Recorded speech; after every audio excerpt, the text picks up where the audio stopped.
we are with a special guest episode of Front of the Class, Real Stories from Real Educators, today with Jazzmyne Townsend.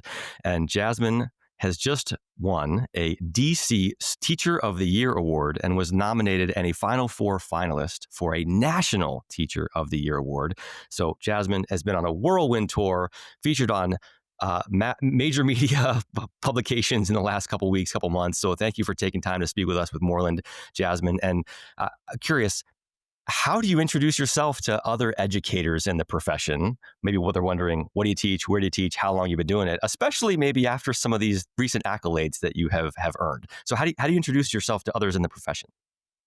Well, good morning, everyone. I am Jazzmyne. I always like to tell people that I am a teacher first. I am in my 17th year of education. I started my career as a paraprofessional, moved on to a classroom teacher, and now I have the honor of serving as an instructional coach to support teachers in grades K through 5. And K through 5. Did you choose that? Was that an assignment to you? How did you choose that particular age band? So it was actually an assignment. My school that I work at, Stanton Elementary School in Washington, D.C., Ward 8. It is actually an elementary school. And so we serve students in kindergarten through fifth grade. So we have teachers who who teach those students in those grades. Perfect. And how did you get into teaching in the first place? What's your story that led up to that first experience leading a classroom? Yeah, I always tell people I am an accidental educator. I never intended to be a teacher. Actually, my undergrad degree is in business administration and marketing. When I went to college, I just knew I was going to work in corporate America. Have the fancy briefcase and the business suit. And I was going to do those things. But in 2009, when I graduated from Howard University, we all know the recession was going on at that time. Jobs were scarce. So I needed to do something. But I consciously sort of avoided education just because I just felt like I wanted to do something different. My mom had been a teacher before. My sister had been a teacher before. And I'm like, well, I'm going to do something different. But as my mom always tells me, when it's in you, it's in you, and you can't run from it. I've always been around kids. I love engaging and working with kids. I just didn't necessarily see myself as a teacher. So I got a job as a paraprofessional in a classroom, working for Friendship Public Charter School here in DC. And I did that for half a school year and I fell in love. I had so much joy. I looked forward to going to work every single day. At the end of that school year, the then principal came to me, asked if I would be interested in becoming a lead teacher the next school year. And that was 16 years ago. So I've been teaching ever since. Incredible. And in that 6 months, when you were first in the classroom, you said, in that 6 months, I kind of fell in love with it. Was there a moment? Like, was it in day one, week one? Was it in month 5? Like, was there any moment that led to that? Or was it just kind of slowly happened? Yeah, so it definitely wasn't day one. I just wanted to try, kept track of everyone. Everyone was safe and, had their snacks and had their nap time. But I think one of the things that really definitely made me fall in love is I feel like I'm sort of a big kid myself. Like, I'm very curious. I love to explore. I love to investigate. And working in that environment, like, I got to do all those things with these 3 and 4-year-olds who were coming to school for the first time, who were learning about themselves, but who were also learning how just to be students, and getting to see like their brains spark. I remember doing so many creative investigations with them. We were learning. We had a unit where we learned about the ocean and aquarium life, and so our school is directly across the street from a grocery store, so we ran across the street to the grocery store. We got a giant size watermelon box and we created an aquarium in our classroom. So the students got to paint this box, they got to cut out and draw the fish and make all of these things. So something that was sort of abstract for them because a lot of our students could not make a correlation or a connection to, the ocean and exploring and things like that. We brought that real world learning experience into the classroom with them. So just seeing how invested and engaged they were when I saw that spark, that is definitely what made me fall in love with teaching. And I'm also curious about this because this is very early in your teaching career. You take them to the grocery store across the street. Other teachers might be afraid of, like, can I do this? Do I need to get an official field trip? How do I go about this? You're coming at this not with a desire, as you said, to originally be a teacher. You're coming at this as falling in love with it while actually doing it. Can you share a little bit maybe about how that background has helped you maybe buck the norms or do things maybe that other people might not do, maybe because you're like, I didn't know I wasn't able to do that. Like, so I guess, how did that field trip come about? Like, did you ask permission? Did Yeah. you just go? Like, No, we absolutely asked permission. Okay, Just perfect. Ask even though, permission out there, everybody, when you yes, leave school ask permission grounds. for sure. Yeah, even though the store literally it was directly across the street. Yeah. Of course, we still had to get permission. We had to get field trip waivers on. We would put on our little vest, and we probably walk right across the street, with proper adult supervision, all those things. But I just felt like it would make so much more sense to actually invest the kid and engage them, allow them to do it instead of showing them pictures of something. Why would I show you a picture when I can literally show you the real thing? I can take you directly across the street and you can be immersed in this learning that's happening, that's going on. And I think that is something that I have continued that has continued to, to fuel my career because I feel like what better way to teach you? What better way for you to learn than to actually allow you to do it? I know, like, I am definitely someone like I can learn if you tell me, but I Mm. can learn faster if you allow me to do it with you. If you show me, if you allow me to do it with you. So I feel like I want to make sure that I provide students with those opportunities to really, to get their hands messy, to get in there, to figure things out, to play and to manipulate and to explore creative safely, but creatively, and to have that opportunity to do that. I love this theme of I can tell you, but like why not show you? And better yet, why not touch and feel? Why With not you. do? Right? We learn so much more by doing than by just reading or listening.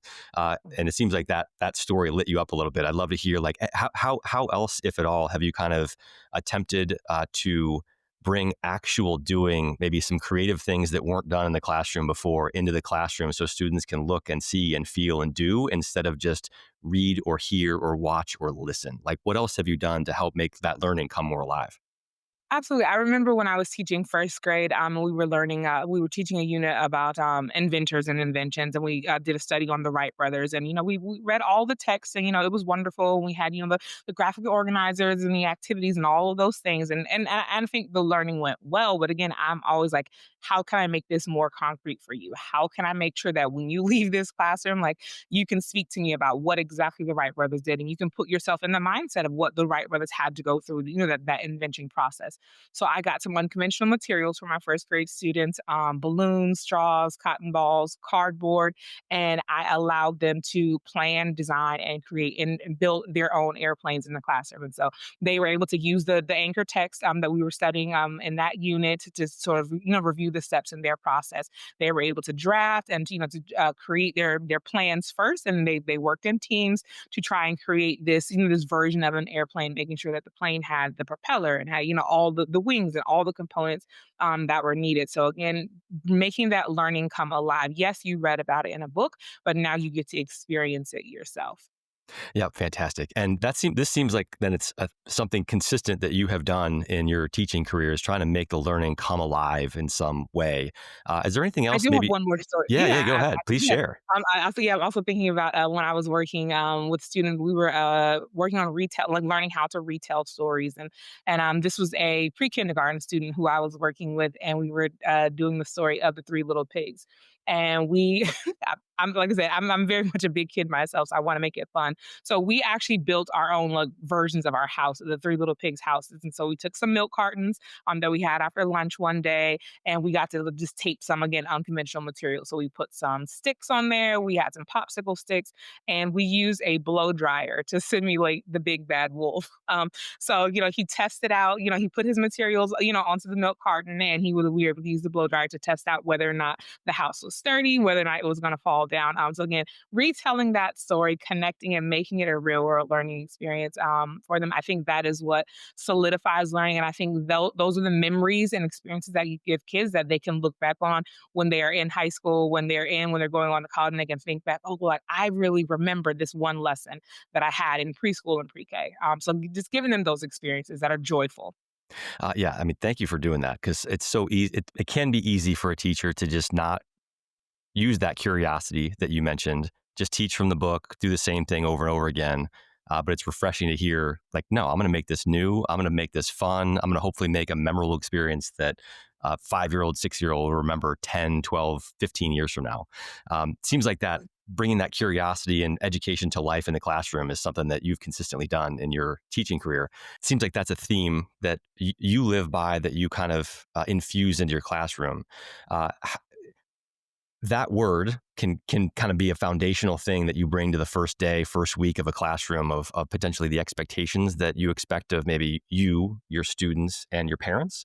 But I'm curious, how do you set those expectations up front every year of what should the parents and the students expect in Miss Townsend's class? Like, how do you set those expectations? How do you also stick by them? Because sometimes a month later, people forget, right? So like, how do you set those expectations? And then how do you also stick by them throughout the school year?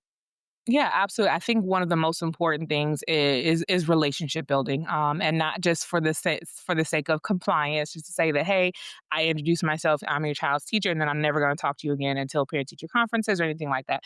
I've actively built relationships with my students and their families. With that's grandmas, that's aunties, that's uncles, that's next door neighbors, anyone who is a part of your village. I want to make sure they are included, and that not only that they are included, but that they are empowered to work as a partner with me in the classroom. I always tell folks that even though I am a teacher by profession, parents and families are their child's first teacher. So everything that your student is going to learn, they learn those things at home with you. They bring everything they bring to school is something they have learned or picked up, at home. So just making sure that what you are doing at home again is a reflection, or the work that I'm doing in the classroom is in partnership with you at home. So again, everything that I'm teaching, I hope that you feel empowered and that you feel connected and able to reinforce what we're doing in the classroom. I love sending quick videos home to parents and families on Class Dojo, like, "Hey, this is what we did in class." And I'm again, I'm not just going to tell you; I'm going to show you. So I'm recording a video. I'm showing the homework assignment. I'm modeling what we did in the classroom. I'm sending homework samples. I'm sending home parent tip sheets, access to YouTube videos. That like I want to make sure that again you feel like you are a part of our classroom. Family and relationships is something. And I think I got this really from my time in early childhood. Because parents trust you with their children, like their kids are their most valuable, investment, and so they have to leave their kids with essentially, a stranger on this first day. So you have to make sure that you have that trusting relationship that they feel like, they can always, give you a call if they have a concern or a question about something. So just making sure that you build those relationships authentically, that you are keeping those lines of communication open for parents so they can always reach out to you and that you are including them because a lot parents have lots of expertise. And when I think about like when we've done like classroom visits and we talked about community workers, and so I've had parents who were firefighters or who worked for the post office, so come on into our classroom. So kids love to see that their families can also be a part of the learning with them. So when they see that their families are invested and engaged, they are more motivated to learn as well. So starting with relationship building, keeping those lines of communication open, and making sure that families feel included and empowered to support their students. Yep, perfect. And is there anything you mentioned your mom was a teacher, some other teachers in the family? Is there anything that you were able to learn from that because there's other teachers out there who don't necessarily have that. They're kind of figured out on their own, et cetera. Like, is there anything that was that you were able to learn either to do or maybe to not do from Mhm. those family members who were teachers that you have applied in your almost 20 years in the education profession? So like what information was passed down and maybe you said, I'm definitely going to do that, or I'm definitely not going to do it the way you did that one. Anything that you can share from kind of the family history of teaching that you've infused in the classroom? Yeah, absolutely. I think one of the things that the biggest takeaways is that everything is a teachable moment, and learning does not have to only happen in the classroom. Of course, standing up before a whiteboard or and teaching a formal lesson is fine, but there are opportunities throughout your day when you are with your students that you can make a teachable moment. When you're driving in the car, and you're driving down the street, and you're looking at street signs, that's a perfect opportunity to work on letter recognition. Mm. When you're going to the grocery store and you're getting a grocery list, and you need help with writing your grocery list, that's a perfect opportunity to embed writing with your students. So making sure that you're taking advantage of the time that we have because we know time is a very precious commodity. Families have a lot of things to do. Parents and teachers have a lot of things to do, but making sure that the time that you do have with them is meaningful time. So when we're talking about, if we're looking at a sales say a circular with a newspaper, we're circling numbers and we're counting and we're adding. So all of things, making sure that every moment that you have with students, you are investing in them, you are imparting something in them, so something that they can take with them. So just taking advantage of that time.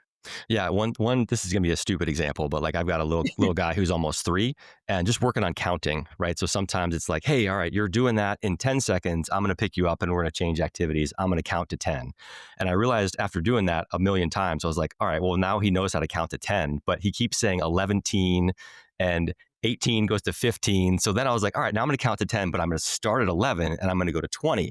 And like, then as we get those numbers, then once we get those, I'll start at 21 and go to 30. I'm just trying to infuse just learning into just normal everyday conversation. Every day, And when I right. heard him say 11 teen like three times in a row, I was like, oh, I need to not do 1 through 10 anymore. I need to work on 11 through 20. Like we've already got 1 through 10, but just Yeah, infusing that and and just that's absolutely, and that's the beauty of yeah, again, parents as teachers. Like you because you a lot most times parents spend obviously more time with their student, with their child than than teachers do. So you can pick up on those things like that's data that he's giving to you. He's like, Dad, I know 1 through 10 already. yeah, So like now yeah, let's move on. He's showing yeah, you that he's ready for that next step. And then also you noticing that he was repeating 11 teen as opposed to saying the next number. Again, that's information for you to say, oh, when I work on numbers 11 through 20, I need to make sure I intentionally pause and that he can see a visual of numbers 11 through 20, or I'm making sure I'm slowing down when I'm saying these numbers. Again, that is information, that real-time data that you are getting that you can respond to immediately as his teacher, and then so that he is prepared to successfully accomplish that next goal of counting by, from 11 to 20. yep, yep. And so all right, so all this building relationships, making sure you're sharing videos with parents, you're getting everybody on board. One thing I am really curious about to explore with all teachers, because it's sometimes can be really hard at the end of the year to sit back as you in the educator role to say, how did I do this year? Right? Like sometimes, there's test scores or I saw progress in my students or whatever it is, but like how at the end of a school year do you yourself, so not the administration maybe, but like just you yourself, how do you kind of judge, oh, I was great this year. I did this, this, and this. They really worked. This year I was just okay. I tried this and it wasn't as good. Whatever it is, like by what criteria at the end of the year do you kind of sit back and say, how was I this year? What do I want to do more of? What do I want to do less of? What do I want to try differently next year? Like how do you kind of assess that for yourself at the end of a school year? Yeah, I think being reflective is one of my superpowers, and I just think that comes from just my nature. I feel like I'm sort of an overthinker, Yeah. but I think that that definitely helps me out because I'm always considering, okay, like how did this work? Like did this work? How did it work? What about this worked, and what can I do to improve or to make this better? So just who I am, who Jazzmyne is as a person, like that. That's the way that I think, and so I think coming into bringing that into my work as an educator is super helpful because I am always one, I'm keeping myself accountable because I like to, I keep records and receipts and, printouts and emails and all those things. Okay, here's what we tried, here's what worked for us. And then I'm always thinking about like how can I collect some quick data to see how this is working and how this is going. So I collect those things. I'm not a hoarder, but I definitely do keep things throughout the entire school year just so that I can go back and take a look and say, okay, here's where my students were starting in August. They came in, they did not know, they only need 5 letters. And so throughout the school year, I'm keeping track. I have a notebook. I can see this individual student's progress from, as we pass through each, milestone throughout the school year. So I do take time to sit back and reflect so on my students looking and see, okay, how they have grown at each interval throughout the school year. Not as how they have grown, like what are the experiences that really made them grow. So then that tells me like more and more in next school year, I need to make sure I embed more of these real world learning experiences. For this group of students, I need to make sure I embed more writing opportunities because these are the things that they, really picked up on. So being reflective of my own practice and then, but not just reflective, but also being honest in that practice, honest with myself. Because if I am not honest with myself, then that means I'm doing a disservice to my students because then I can't provide them the real world and the immediate supports that they need if I'm not being honest. But because every lesson is not always going to go perfectly. So it may not land for students the first time, it may not land for students the second time. But if I am honest about that, then I can seek out support. I can seek out resources. I can learn in other strategies that I can try in my classroom. So making sure that I'm honest about honest in my reflections, of course, to then empower me as an educator going into next school year. Of course, there are just some best practices, things that I'm going to do every single school year, things that I'm going to activities that I'm going to try for every single unit, but also just being flexible enough to know that yes, although I've had all of these years in the classroom, every single year I get a new group of students. So what I tried last year may not work this year for this group of students. So yes, I can take some of, the gems that I learned throughout my career, but also be open to learning something new and learning something more and learning something that is going to help me to reach this new group of students that I have. Yep, perfect. And over that almost 20 years in the profession and these experimentations that you've done and being honest with yourself and tweaking things along the way to try to do what's best for your students, any proudest moments rise to the surface or anything that you look back on after these 20 years and you still think about maybe it's something that happened last year, maybe 12 years ago, maybe 15, but it's just proudest moments, any one or two examples that still kind of make you smile and light you up. You'll probably still be thinking about when you're 80 years old or just like, that was such a great experience. Like anything Yeah, that you're I willing to share. absolutely I think about, a student who joined my classroom, about in the fall. She didn't come in the beginning of the school year, but she joined in the fall, and she was a student who was on the autism spectrum, and she was nonverbal. And I remember just learning, being told these are all of the things that she can't do, and that was a personal challenge to me. Because 'cause I'm like, "She's a kid, she learns differently, but she can still learn." And so I took that as a personal challenge. So, of course, working with the special educators in my school building to provide her, the supports and accommodations that she needed. But I was just so excited to see in the fall. Can you still hear me? Yes. Okay, because it just gave me like a little notification. Okay. Where she entered school in the fall, where she was unable to say any words, where she, had difficulty with holding a writing utensil, where she had difficulty sort of, making eye contact with folks, and to see where she ended up at the end of the school year, where she was successfully initiating play, engaging in play, sustaining play, where she was able to write her full name, where she was able to draw pictures, make play plans of the things that she was going to do, where she was able to, or she was not able to form complete full sentences by the end of the school year, but she was able to say 5 and 6 words at a time. She was able to name, common items and familiar objects and things. And these are things, again, they said that she could not do, she would not be able to do. And so I think that was one of my proudest moments because I knew that something that I had done in my classroom sparked something for her. I had accommodated the lessons. I had provided experiences that allowed her to grow and to develop. And so that was my proudest moment. One of my Thank you. proudest moments. Well, yeah, thank you so much for sharing. Anytime there's something they said couldn't happen, and you're just like, well, we'll see about that. Yeah, Which, we'll see. by the way, as a tie into the Wright brothers, they said flight was impossible, and the Wright brothers said, "Oh, we're going to see about Yeah, that." we'll try again. Yeah, but I do want to stress it's not always proud moments, and this thing went perfectly well, right? There's tough times in this profession, and maybe tough days, weeks, months, maybe even years, where that class just just didn't feel like it fit.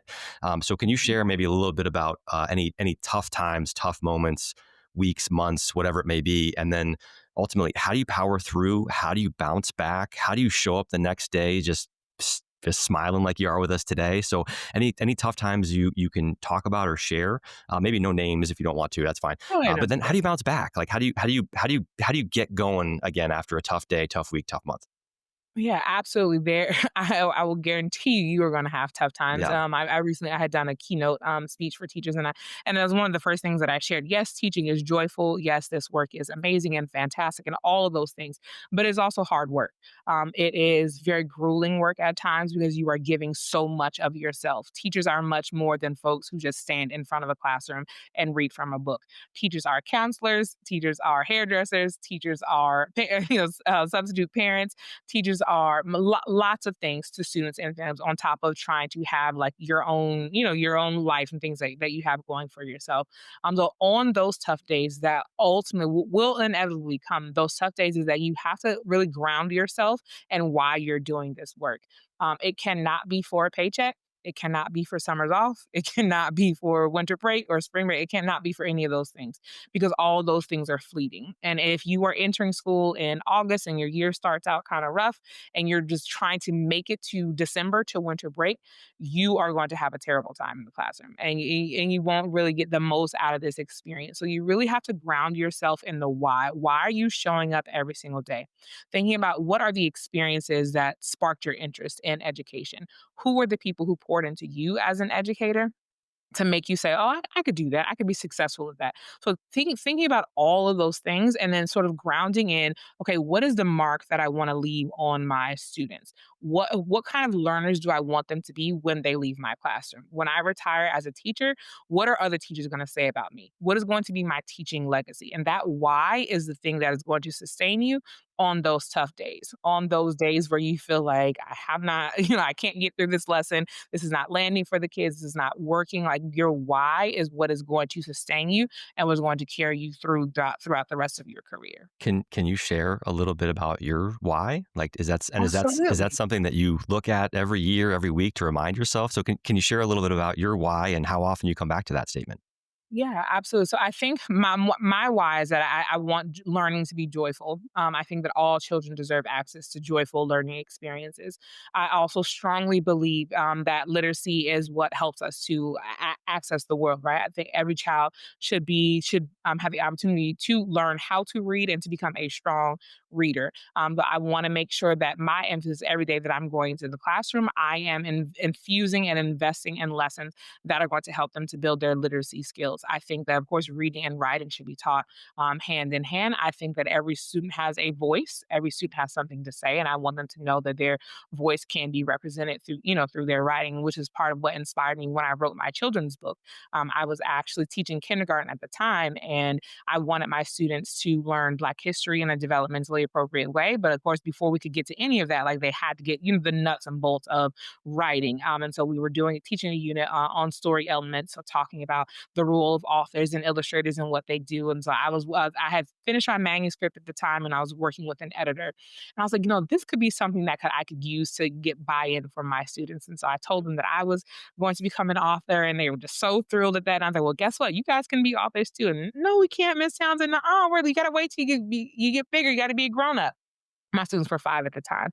And so I was able to walk through the entire writing process with them. So letting them know that everything that they thought about, they could talk about it. And if they could talk about it, they could also write about it. And so just seeing how invested they became because they had ownership over their work. It was their thinking, their ideas that was getting represented on that page. And so I was able that school year, we were actually able to publish 2 books with my classes, my students that school year. And so my why is making sure that students know their voice can be represented. Their voice is important. Their voice matters. They have something to add to the world. And so my children's book, which is my contribution to the world, the thing that was not here before, and now it is here as a result of the hard work and things that I've put in. So making sure that students have joyful learning experiences, making sure that they feel seen, heard, valued, and represented is my why.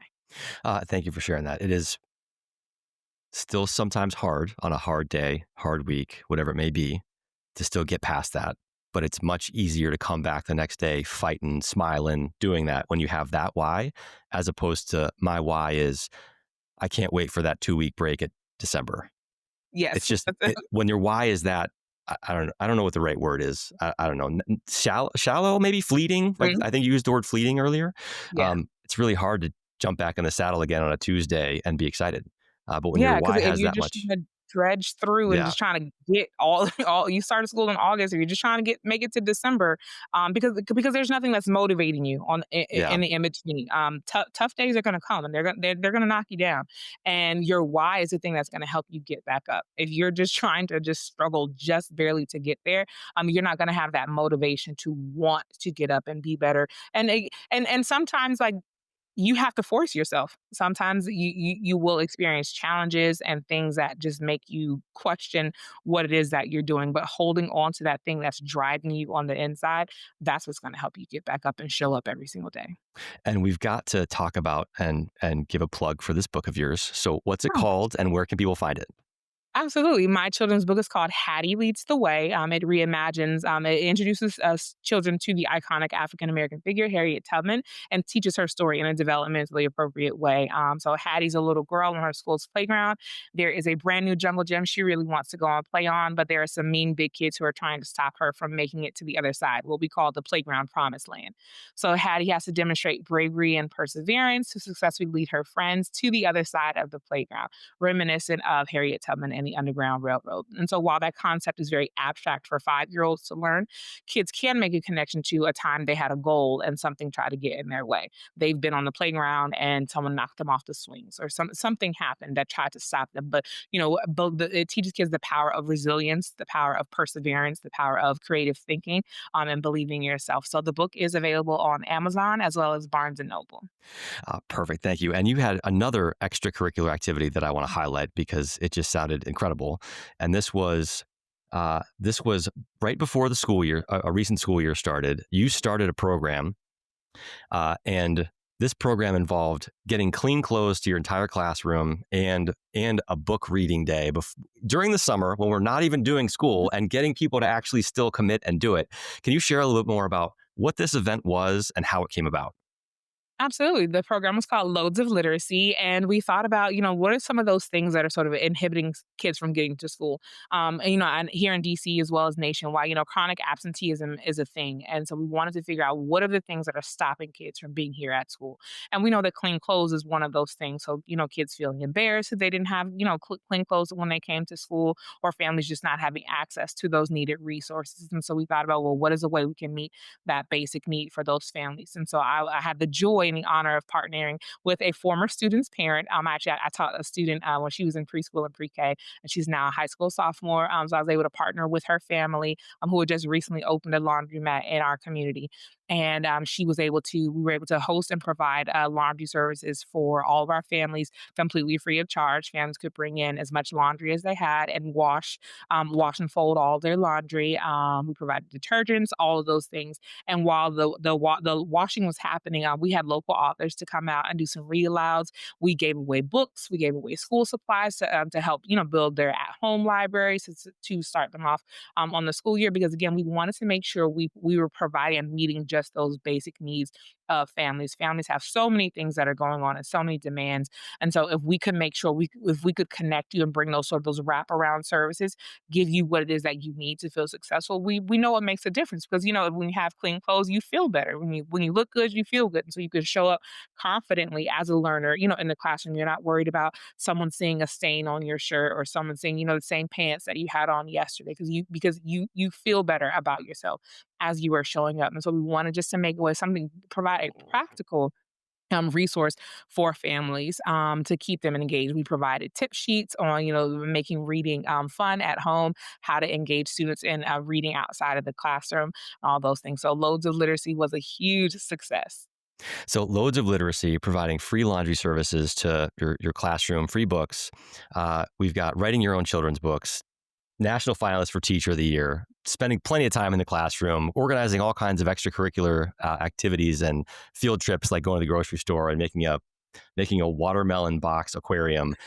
How in the world do you have time for yourself? What do you do for personal life to keep you recharged, reset, things like that? Is there anything that you can share for teachers out there who maybe are also given everything they have to their classroom, but maybe they have that one or two things personally that just they helps them to recharge? Anything that you could share, personal wise, to help you recharge when you're giving your all for your classroom? Yeah, absolutely. I would say it is definitely necessary to have those things to help yourself recharge again, because you, as a teacher, you give so much of yourself. You're in the building, early hours in the morning, and you might be there, throughout the entire day. So making sure that you have something that is refueling you, aside from just the food that you're sustaining and things like that. You need something to give back to you. One of the things that has really been beneficial for me is just physical activity. I make sure that I go to the gym. I'm a personal trainer, so I go to the gym 3 days a week, and just getting out, some of that, all that energy and things like that, making sure that I'm investing back into my body, because my body is what's carrying me throughout these tough days and, these joyful days that are, happening in the school building. So making sure that my body is equipped, to handle, and to navigate those spaces. Also, journaling and reflecting is super important to me as well. I do keep a notebook right beside my bed each night, just as I lay my head down, I'm just sort of jotting down just final thoughts throughout the day. if I don't, like, my brain will just keep going and going. So just kind of, getting those things out, and then just making sure that I am, finding time for joyful experiences for myself as well, whether that's going to art exhibits or museums or, music festivals and things like that. Just making sure that I am connected to my community of friends and adults who support me, who value me, and who share, sort of the same interests that I do as well. Yeah, So perfect. Thank finding you. your Yeah, find your tribe. Perfect. Thank you so much for sharing. And a couple more rapid fire, more quick hitter questions here as we get close to wrapping up. Uh, what, if anything, would be like we're about to start a new school year here pretty soon. There might be some brand new teachers in your school this year.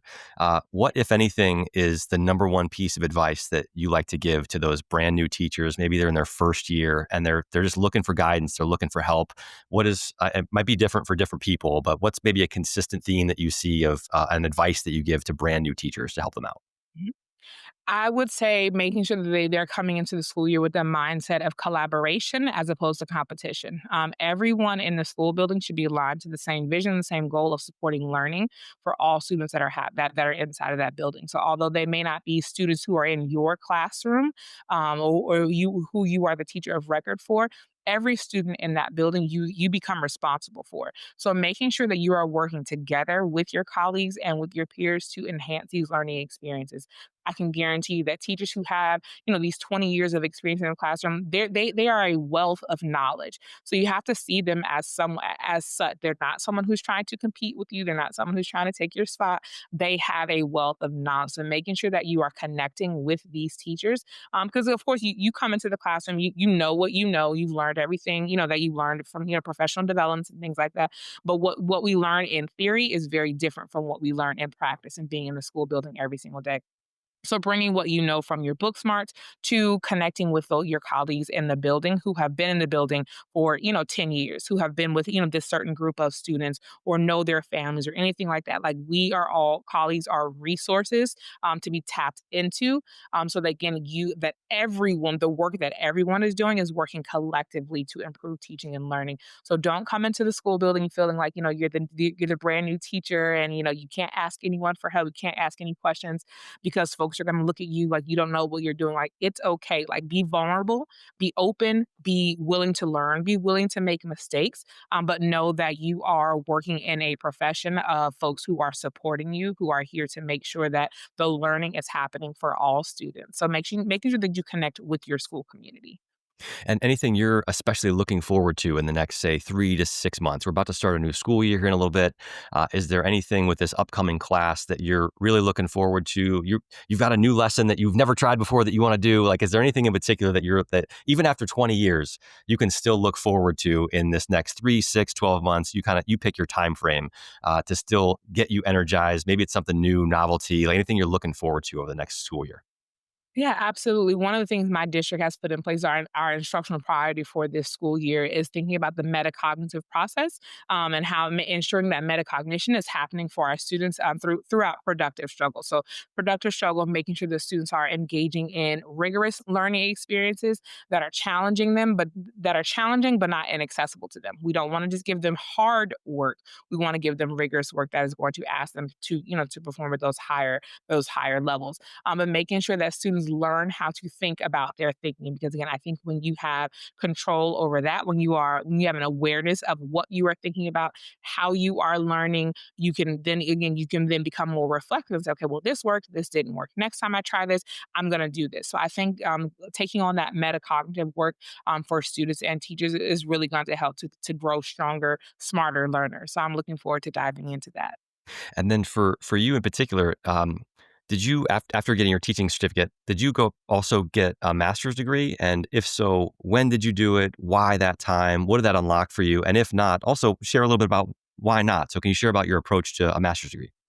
Yeah, absolutely. So yeah, after I got my teaching certificate, I did get my master's degree in 2013 in curriculum and instruction. Because one, I just felt like I am a lifelong learner. I always want to make sure that I am learning more. I want to make sure that what I am bringing to the table is research based. That it is quality. These are quality practices that I'm sharing with other colleagues, and then I am doing what is necessary to support all the learners that I have the pleasure and the opportunity to serve and to interact with. So I did earn my master's in 2015 in curriculum and instruction. I took some time off from school after that, but I'm now back in school pursuing my doctorate degree in educational leadership. So, Oh, incredible! There's more to come. More to come. And yes. what to you is the number one single best thing about this profession, education? The single best thing about this education profession is that you are investing in a group of people who are going to the hope is that, the work that you are doing is that it will have ripple effects, right? So everything that I am doing now, everything that I have done over the last 16 years inside of the classroom is going to show up in the world, one day. It's sort of like, when you plant that seed, whether, for that tree, you may not see the full tree get to grow today, but knowing that that tree eventually is going to become full, it's going to branch out, it's going to bear fruit, all those things because of one small act, a decision, a lesson, an experience that you created for your students. So knowing that even long after I've retired from the teaching career and I'm long gone, my effect will still be here. The mark that I want to leave on my students will still be here and evident in the world. And on the other end of that spectrum, what is the single worst or toughest thing about this profession? Or if you had a magic wand and could just change one thing overnight, where would you point that wand? Yeah, the single toughest thing is that our students sometimes go through things that we have no control over. Our students there are a lot of things that happen outside of the school building, outside of our classrooms that we cannot control. Students are exposed to things. They are, living in certain conditions and things like that that we cannot control. As much as, I think all educators sort of have some sort of a bleeding heart and we want to fix everything. We want to do all of the things. So trying to navigate that space of I can't control that. I can't control all their experiences, which then motivates me to say, okay, well, what can I do when I do have access to them? When they are in my presence, when they are around me, what are the things that I can do that can help to sort of combat some of those negative experiences that I know those negative experiences or realities that I know they are facing outside of my classroom? What can I do to make sure that I'm trying to sort of, balance out those things? Yeah, thank you. And two more quick ones before we wrap up.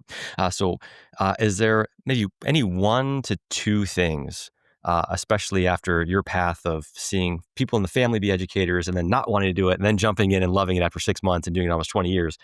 Is there anything that rises to the top, one or two things that you wish maybe parents or the broader public or people who aren't in this profession kind of knew about this profession that they don't seem to know?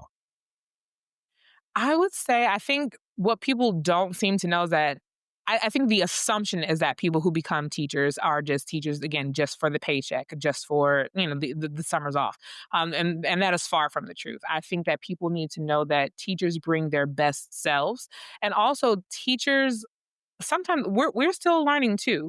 Although yes, we've gone to school, we've gotten our degrees, we've gotten our our licenses and all those things.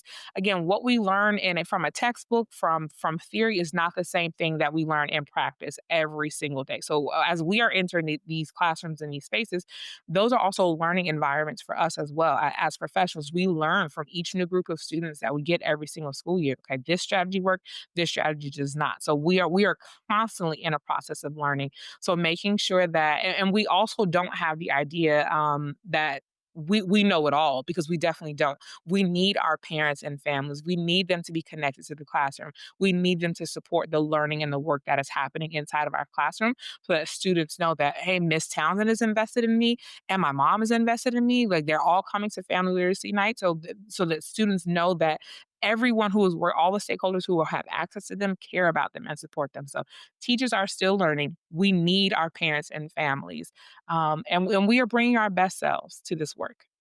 Yeah, just a quick note on the note your proudest moment story earlier of the student who they said could never read, write, and do all those things, and you made a tremendous amount of progress in 1 year.